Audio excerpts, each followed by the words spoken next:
मालिक को प्रणाम। सभी अभ्यासी भाई बहनों को नमस्कार। वे जो अद्भुत हैं, बिना मेरी जानकारी के मैं पद्धति तथा अभ्यास में प्रतिदिन गहराई में उतरता जा रहा था। उनके प्रति प्रेम के कारण मैं अपनी चेतना के आंतरिक स्तर पर निरंतर उनके निकट पहुंच रहा था। यद्यपि मेरे जीवन की इस नई दिशा को लेकर मेरे परिचित तथा सगे संबंधियों की आशंका की वजह से मैं उनसे भौतिक स्तर पर एक निश्चित दूरी बनाए रखने के लिए विवश था। मेरे जीवन से जुड़े लोग वास्तव में चिंतित थे, क्योंकि मुझे नियमित रूप से थोड़े थोड़े अंतराल के बाद याकायाक ही जीवन की दिशा को परिवर्तित करने की आदत शामिल थी। मेरे व्यक्तित्व के इस विशिष्ट पहलू के कारण मेरे माता पिता को इन वर्षों के दौरान निरंतर परेशानियां झेलनी पड़ी थी। वे मेरे जीवन में अचानक आए बदलाव को लेकर चिंतित रहते थे। जीवन के प्रति मेरे इस दृष्टिकोण के साथ वे कभी भी सामंजस्य स्थापित नहीं कर पाते थे। जब मुझे आंतरिक रूप से महसूस होता, मैं तत्काल ही अपनी दिशा बदल लेता था। मैं शुरुआत के दिनों में ब्रह्म तौर पर इसकी जानकारी उन्हें तत्काल न होने पाए, इसके लिए हर संभव प्रयास करता था ताकि मेरे परिवार के नज़दीकी सदस्यों को शंका न हो।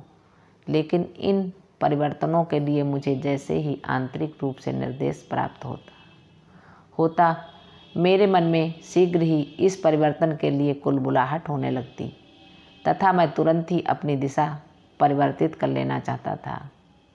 मुझे मेरे इस व्यवहार का वास्तविक आशय कुछ वर्षों बाद समझ में आया, जब एक दिन मैं मालिक के साथ उनके आवास में बैठा हुआ था। बाबूजी की स्मृति में मैं एक बड़ा आश्रम निर्माण करने की उनकी योजना थी। उनके द्वारा आश्रम का प्रतिरूप तैयार करवाया जा चुका था तथा यह उनके आवास में ही रखा हुआ था, जिसे वे सभी को दिखा रहे थे।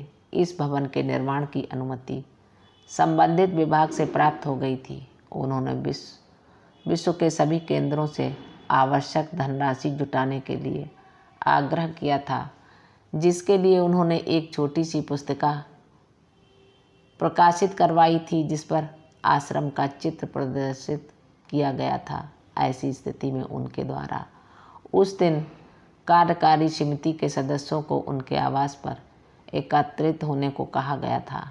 मैं अंदर मालिक के साथ बैठा हुआ था तथा अन्य सदस्यों के आने का इंतजार कर रहा था। एकाएक मालिक ने कहा, न केवल समिति के सदस्यगण अपितु कुछ वरिष्ठ प्रशिक्षक भी बैठक में आ सकते हैं।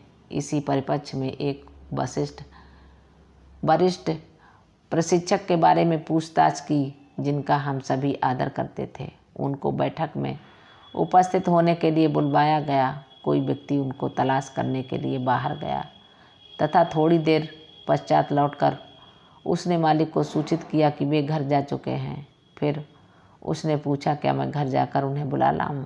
मालिक ने कहा, नहीं, इसकी आवश्यकता नहीं है। जब भी मैं उसे बुलाता हूं, उसका अता पता नहीं रहता तथा बाकी के समय वह यहाँ ठीक मेरे सामने घंटों बैठा रहता है तथा मुझे परेशान करता रहता है।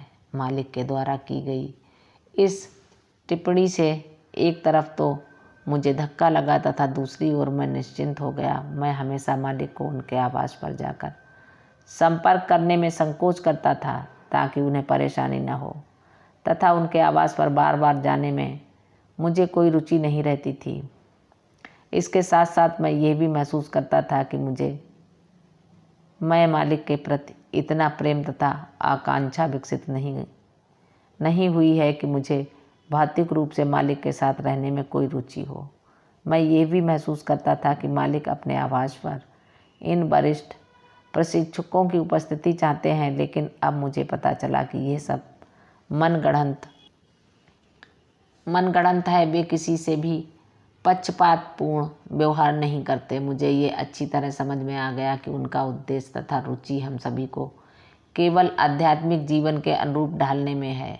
जब समिति के समस्त सदस्य आ गए तब मालिक ने घोषित किया कि 6 करोड़ की लागत आने वाले आश्रम की रचना रद्द की जाती है। इसकी अपेक्षा हम परंपरागत चौकोर अथवा आयताकार आकार में 10,000 वर्ग फीट क्षेत्र में निर्माण करेंगे तथा 3 दिशाओं से खुला छोड़ेंगे। इसमें 2,000 अभ्यासी बैठ सकेंगे। परंपरागत का अब प्रिय धर्म से नहीं है, इन दोनों के बीच बहुत अंतर है। तत्पश्चात उन्होंने कहा कि जब मैंने इस परिवर्तन का सुझाव दिया तब यूरोप में भी उन्होंने इसे पसंद किया, लेकिन उन्होंने मुझसे एक प्रश्न किया कि चारी, तुम्हारे लिए इतनी शीघ्रता से अपना निर्णय बदलना कैसे संभव है? तुमने तो इस योजना को आगे बढ़ाने के संपूर्ण प्रबंध कर लिए थे तथा इतनी शीघ्र आपने अपनी समूची योजना को परिवर्तित कैसे कर दिया? तथा मालिक ने कहा कि मैंने उन्हें बताया कि यह आध्यात्मिक व्यक्ति की विशेषता है। इस तरह की विशेषता आध्यात्मिक व्यक्ति के लिए आवश्यक है। इटली में शिटिंग के दौरान बाबूजी मेरे ध्यान में आए तथा मुझे कहा कि मद्रास में इतने विशाल आश्रम की आवश्यकता नहीं है तथा मैंने तुरंत ही अपना निर्णय बदल दिया। उन्होंने ये भी बताया कि जब आप अपनी आध्यात्मिक यात्रा पर चलते हैं, मालिक आपको दिशा बदलने के लिए निरंतर निर्देश दे सकते हैं। आप मार्ग विभाजक के समीप पहुंचने वाले हों तथा मालिक की ओर से आपको दाईं दिशा में चलने के लिए निर्देश प्राप्त हो सकता है। यदि आप रुकते हैं तथा ऐसी स्थिति में विचार करने लगते हैं तो आप मार्ग भटक सकते हैं। कई वर्षों पश्चात मुझे ये समझ में आया कि मालिक हमारे अंदर इस वृत्ति का विकास कर रहे हैं कि हम अपने जीवन में ऐसी स्थिति एवं परिस्थितियों का सामना कर सकें ताकि हमारे आध्यात्मिक जीवन में हम बिना किसी युक्ति संगत कारण के परिवर्तन ला सकें तथा इसके लिए वे हमें प्रारंभ से ही तैयार कर रहे हैं। मिशन से जुड़ने के 3-4 वर्ष पश्चात एक दिन मैं कुछ अभ्यासियों के साथ मालिक के पारिवारिक कार्यक्रम में सम्मिलित होने के लिए मद्रास पहुंचा। कार्यक्रम का आयोजन एक बंगले जिसका नाम कस्तूरी एल्म था में आयोजित किया गया था। जब हम कार्यक्रम स्थल पर पहुंचे तब अंदर हॉल में कुछ अनुष्ठान चल रहा था तथा मालिक बाहर अहाते में जहां कार खड़ी होती हैं वहां बैठे हुए थे। मैं उनके नज़दीक पहुंचा तथा धीमे से उनसे बोला, मालिक, मुझे आपसे कुछ पूछना है तथा मैं आपसे 5 मिनट का समय चाहता हूँ। उन्होंने तत्काल ही मुझसे पूछा, यह व्यक्तिगत है अथवा सामान्य? मैंने भी तुरंत कहा, मालिक, ये व्यक्तिगत है। तब उन्होंने कहा, आप थोड़ा इंतज़ार करें, मैं आपको बुला लूँगा।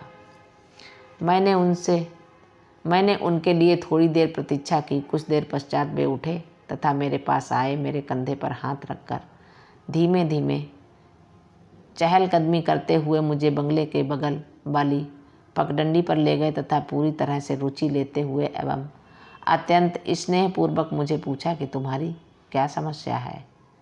मैंने मालिक से कहा, मेरा एक प्रश्न है। मैंने आपसे अपने संक्षिप्त परिचय के दौरान ये जाना है कि आप अपने मालिक से कितना प्रेम करते हैं, उनकी कमी आप कितनी अधिक महसूस करते हैं तथा कितना अधिक उनके साथ रहना चाहते हैं। फिर भी यदि आप हमारे साथ हैं तो ये केवल आपका हमारे प्रति प्रेम तथा अनुकंपा के कारण है। क्या आप नहीं सोचते कि एक शिष्य होने के नाते मुझे थोड़ा प्रेम तथा हमदर्दी आदि सभी से नहीं तो कम से कम अपने परिवार के सदस्यों तथा नज़दीकी रिश्तेदारों से भी रखना चाहिए? यदि मैं सहज मार्ग पर आध्यात्मिक ध्यान देने लगूंगा तो वे सब घबरा जाएंगे तथा मुझसे दूर भागेंगे। ऐसे में मैं कभी भी उन्हें आपके चरणों में लाने में सफल नहीं हो सकूंगा। ऐसी स्थिति में मुझे क्या करना चाहिए? क्षणिक विराम के पश्चात उन्होंने एकाएक अपनी भेदती आंखों से मेरी ओर देखा तथा पूछा, आप विकास चाहते हैं अथवा नहीं? मैंने कहा, हाँ, मैं विकास चाहता हूँ। तब उन्होंने कहा, आगे बढ़ो और बाकी सारी चीज़ें मुझ पर छोड़ दो। यदि मुझ में दृढ़ विश्वास होगा तो लोग तुम्हारा अनुसरण करेंगे। यदि तुम्हें स्वयं ही दृढ़ विश्वास तथा यकीन नहीं होगा तब कौन तुम्हारा अनुसरण करेगा। उनका ये निर्देश मुझ में गहराई तक उतर गया तथा उनके इन शब्दों ने मुझे इन वर्षों के दौरान अत्यंत विपरीत परिस्थितियों को सहर्ष स्वीकार करने तथा निर्णय लेने के लिए प्रेरित किया, जिसके परिणाम स्वरूप मुझे तथा मेरे परिवार को विश्वसनीय लाभ तथा एवं तरक्की प्राप्त हुई। मुझे ये निर्देश देने के पश्चात मालिक ने कहा कि पिछले कुछ वर्षों से इस सब के लिए मैं तुम्हारी ओर से इंतजार कर रहा था। वास्तव में तुम्हारे बारे में सोचकर मुझे निराशा हो रही थी। अब बताओ तुम कब आ सकते हो। मैंने कहा जब आप चाहें। मालिक बोले वापस जाओ तथा 1 सप्ताह पश्चात फिर आना तथा लगभग 1 सप्ताह रुकने की तैयारी के साथ आना। 1 सप्ताह पश्चात मैं पुनः उनके पास मद्रास पहुंचा, लेकिन अभी भी मैं अपने आप को सांसारिक जिम्मेदारियां एवं कर्तव्यों से मुक्त करने में सफल नहीं हो पाया था। लगभग 1 सप्ताह पूर्व ही उन्होंने मुझे कहा था कि तुम आगे बढ़ो, बाकी सब कुछ मुझ पर छोड़ दो। यद्यपि उनके निर्देशों का सार मेरे हृदय में गहराई तक बैठ गया था, परंतु उनके इन निर्देशों का वास्तविक आशय सांसारिक जीवन में मुझे विभिन्न स्तरों पर बाद में ज्ञात हुआ। मैं अभी भी यही विचार कर रहा था कि लौकिक स्तर पर अभी भी ऐसे कुछ कर्तव्य हैं जो मेरी भौतिक उपस्थिति को बगैर पूर्ण नहीं हो सकते। मेरे कारखाने का संचालन उनमें से एक कार्य था।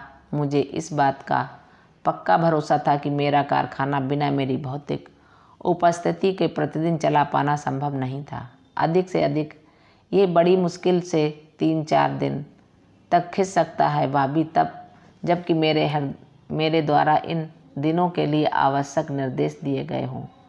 फिर भी मुझे ये विश्वास नहीं था कि कार्य संतोषप्रद ढंग से निष्पादित हो सकेगा। अतः जब मालिक ने मुझसे पूछा कि तुम वापस जाना चाहते हो, यद्यपि मैंने उनसे कहा जैसा आप चाहें, लेकिन मेरे अंदर कुछ और ही चल रहा था। उन्होंने कहा आप बुधवार को जा सकते हैं।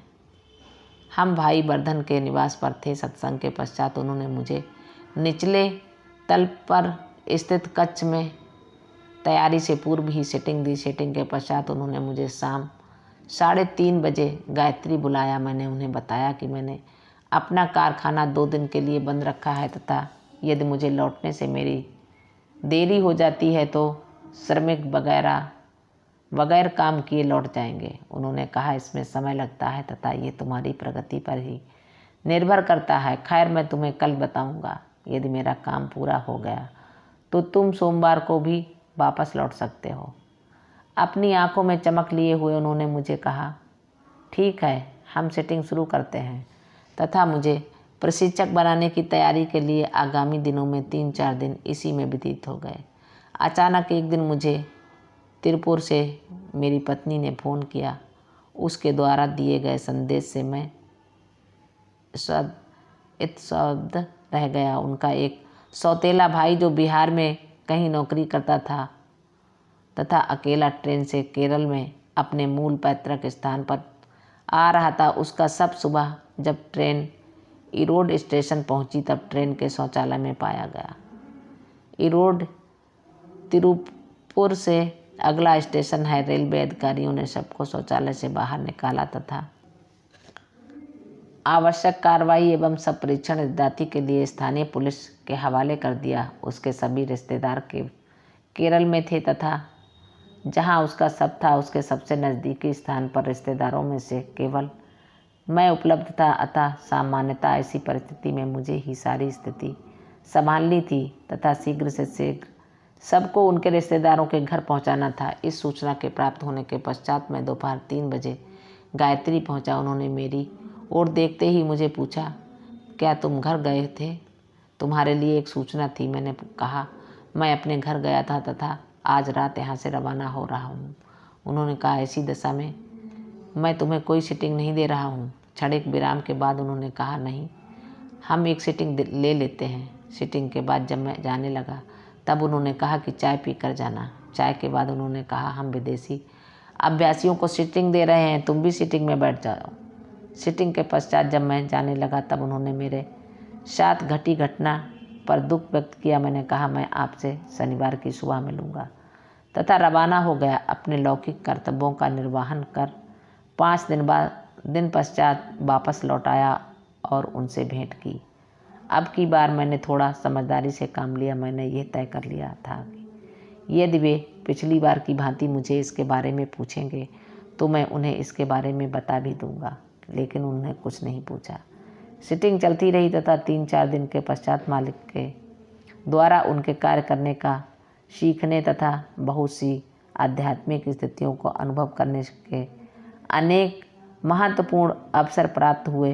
प्रेममय हृदय के संपर्क में रहने तथा विकास करने के अनेकों महत्वपूर्ण अवसर जिसे बयान करने के लिए मेरे पास शब्द नहीं हैं। मालिक के आशीर्वाद के साथ मैं उनके लिए काम करने के वास्ते तिरुपुर लौट आया। मालिक को प्रणाम। सभी अभ्यासी भाई बहनों को नमस्कार, धन्यवाद।